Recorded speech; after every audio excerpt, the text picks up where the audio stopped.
the banks will slowly change over time and that we will be now accustomed to a new way of banking.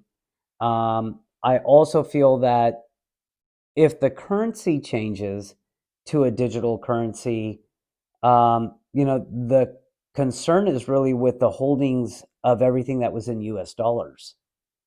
And so you have to look at that a little bit more carefully. I mean, this is a systemic problem because if the dollar is worthless and we are basically saying that, hey, look, the dollar has basically coming out of the reserve currency because we're being challenged by stronger assets or a stronger reserve currency like the BRICS system that is backed by actual tangible assets.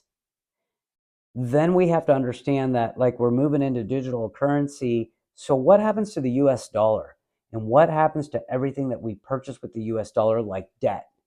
And I have to tell you that if there's no demand for US dollars and US debt, then things become kind of worthless, including your mortgages, including everything that you had planned or signed or created in US reserve currency of dollars.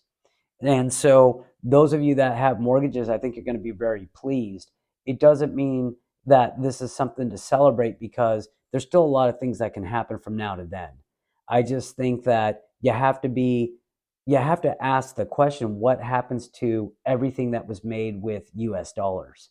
And if I had to play this out in my head, I would say that that becomes kind of worthless because if everything's in US dollars and it doesn't get converted over to the digital currency because it literally changes the platform of how that was created in the first place. And so if that was the case, then there's no demand for the US dollar, then who's going to want to buy this paper and this debt that was backed by this dollar? And that to me is a bigger problem that we should be looking at down the road.